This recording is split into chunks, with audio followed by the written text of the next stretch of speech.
अमावस्या की रात थी। आसमान पूरी तरह काला था, जैसे किसी ने स्याही उड़ेल दी हो। गांव के चारों तरफ सन्नाटा पसरा था, न चांद न तारे, सिर्फ दूर जंगल से आती सियारों की डरावनी आवाजें। उस गांव का नाम था भैरवपुर। गांव के बुजुर्ग हमेशा कहते थे, अमावस्या की रात को अकेले बाहर मत निकलना, खासकर पुराने जंगल वाले रास्ते पर तो बिल्कुल नहीं। लेकिन उस रात एक बूढ़ा आदमी उस रास्ते पर जा रहा था। उसका नाम था हरिया काका। सफेद दाढ़ी, झुका हुआ शरीर, सिर पर पुरानी पगड़ी और हाथ में लालटेन। वो अपनी पुरानी लकड़ी की बैलगाड़ी लेकर गांव से बाहर जा रहा था। उसकी बैलगाड़ी में लकड़ी और अनाज के बोरे थे। उसके साथ था उसका पुराना बैल काला। काला बैल बहुत वफादार था, लेकिन उस रात वो बार बार रुक रहा था। चल काला, क्या हुआ? हरिया काका ने प्यार से कहा। लेकिन बैल आगे बढ़ने से डर रहा था। हवा अचानक ठंडी हो गई।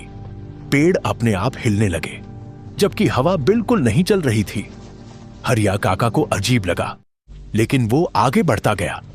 जैसे ही वो जंगल के बीच पहुंचा, उसे लगा कोई बैलगाड़ी के पीछे चल रहा है। टक टक टक, जैसे कोई नंगे पैर मिट्टी पर चल रहा हो। हरिया काका ने पीछे मुड़कर देखा, कोई नहीं था। वो थोड़ा डर गया, लेकिन खुद को संभाला। शायद मेरा वहम है। लेकिन तभी लालटेन अपने आप झपकने लगी और फिर अचानक बुझ गई। चारों तरफ घना अंधेरा छा गया, सिर्फ बैल की भारी सांसों की आवाज आ रही थी। तभी हरिया काका ने अपने कान के पास फुसफुसाहट सुनी, काका, मुझे भी साथ ले चलो। हरिया काका का शरीर कांप गया।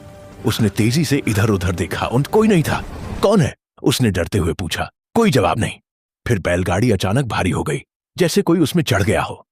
बैल जोर जोर से फूंकने लगा। उसकी आंखें लाल हो गईं। हरिया काका ने हिम्मत करके पीछे देखा और उसका खून जम गया। बैलगाड़ी में एक औरत बैठी थी, लाल साड़ी, लंबे खुले बाल, चेहरा सफेद और आंखें बिल्कुल काली। वो धीरे धीरे मुस्कुरा रही थी। मुझे मेरे घर छोड़ दो काका। हरिया काका का गला सूख गया। कहां? औरत ने जंगल की गहराई की तरफ उंगली दिखाई। वहीं जहां कोई वापस नहीं आता। अचानक बैलगाड़ी अपने आप उस दिशा में मुड़ गई।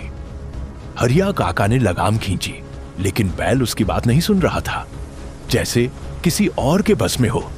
जंगल और घना होता गया। पेड़ों की शाखाएं रास्ते पर झुकने लगीं। अचानक हरिया काका ने देखा, रास्ते के किनारे कई परछाइयां खड़ी थीं, सभी इंसानों जैसी, लेकिन बिना चेहरे के। वो सब बैलगाड़ी को देख रही थी। हरिया काका रोने लगा, मुझे छोड़ दो, मैंने क्या किया? तभी वो औरत हंसी। उसकी हंसी पूरे जंगल में गूंज गई। तुमने कुछ नहीं किया, लेकिन तुम गलत रात में गलत रास्ते पर आ गए। अचानक बैलगाड़ी एक पुराने खंडहर के सामने रुक गई। औरत उतर गई। काका, अंदर आओ। हरिया काका डर के मारे हिल नहीं पा रहा था। तभी बैल खुद घुटनों पर बैठ गया, जैसे किसी अदृश्य ताकत ने उसे झुका दिया हो। औरत धीरे धीरे हरिया काका के पास आई। उसका चेहरा अब डरावना हो चुका था। आंखों से काला पानी बह रहा था।